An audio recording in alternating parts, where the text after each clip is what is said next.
Kinko Palandini.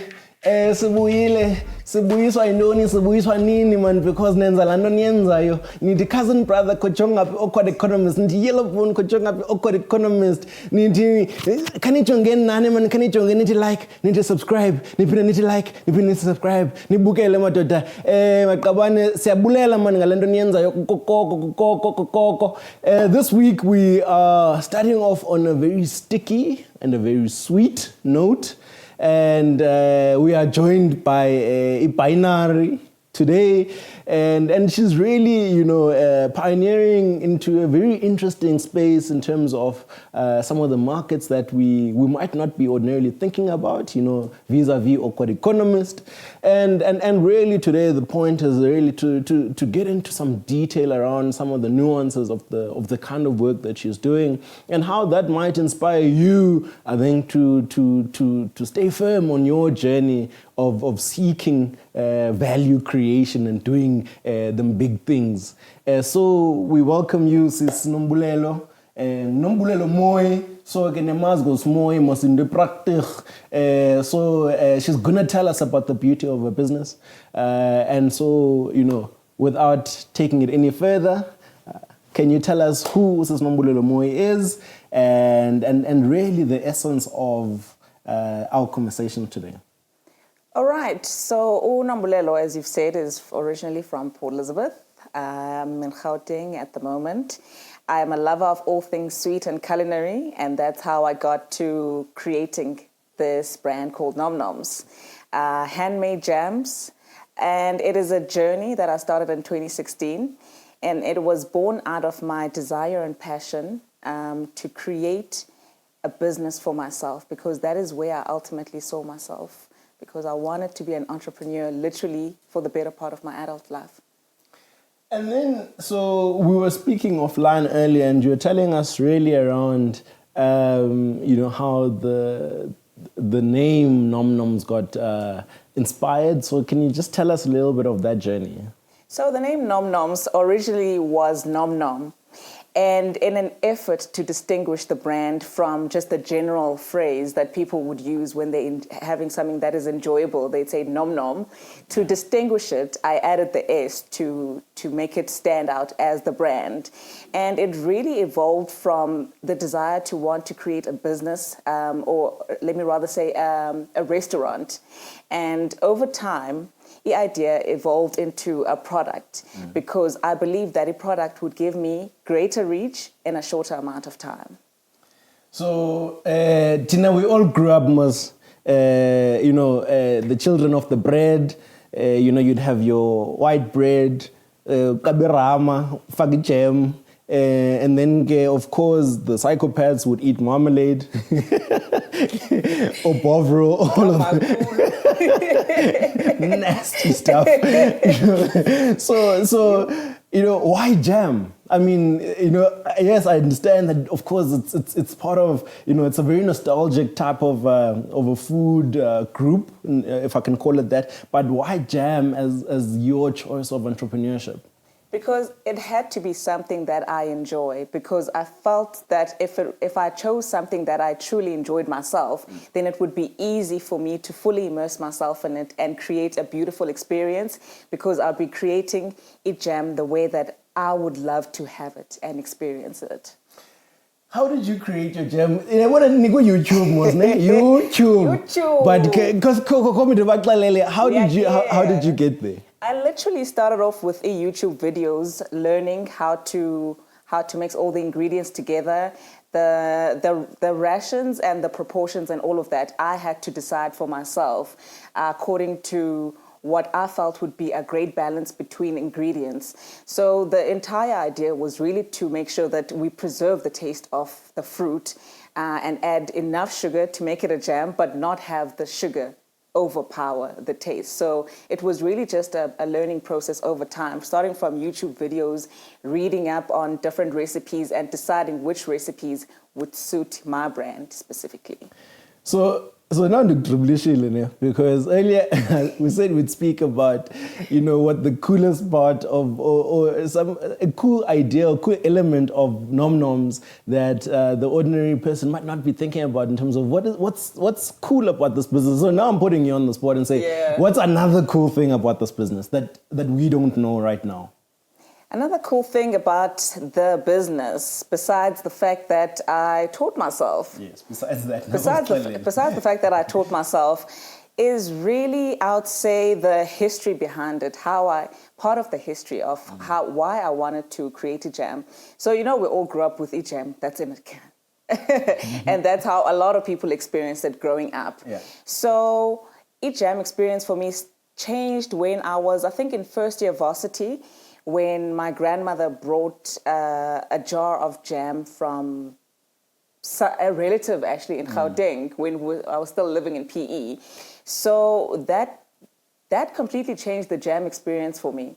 It changed the way that I expected the jam to taste, the texture of it, and just the different types of a jam, because I think we grew up with, I won't say the brand name, we grew up with a red jam that a lot of people called a strawberry jam, but it is actually, in fact, not a strawberry jam. So when I tasted that one, it was for me a matter of, why is the strawberry jam tasting like like an actual strawberry, and very different to the one that we'd grown up with.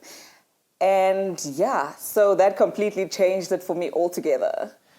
So we knew this story had to have Umakulu, at some point. But now that we are into the conversation about flavors, what's the journey in terms of choosing which flavors? So firstly, maybe what flavors do you offer? Yes. And two, in terms of how do you kind of, allow the manifestation of ideas around flavor combinations? So the very first element of a flavor choosing or variant choosing, I try to shy away from the term of flavor. Yes. So the variants are chosen very specifically to be different from what is widely available in the market. So that is the first point of reference when it comes to selecting the variants, because if a variant is already in the market, it's very difficult for me to say, try my strawberry jam if it's already widely available. So that's really where it mostly starts, to offer what is different from what is widely available in the market.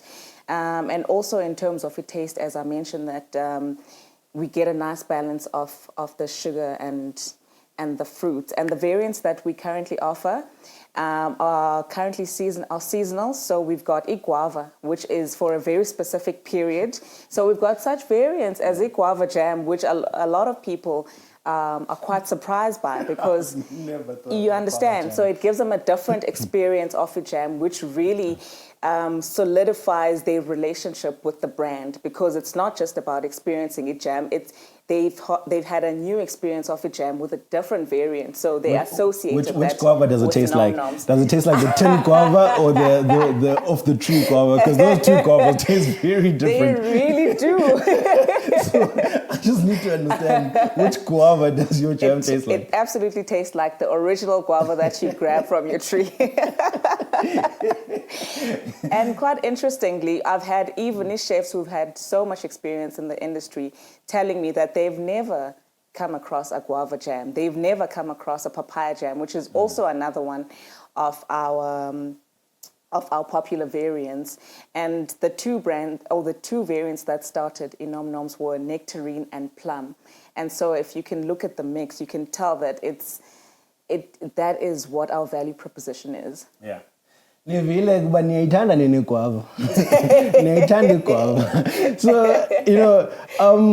more interestingly then, what is your go-to market strategy? And then after that, can you reflect? Of course, we can't not have a conversation about the fourth industrial revolution. So go-to-market strategy and your business in the context of 4IR. Okay, so to answer the part for 4IR, jam zethu are handmade. And so labor will always be required. And so the ability to create jobs will always be there for our business without being disrupted by any future automations and other processes that might take place.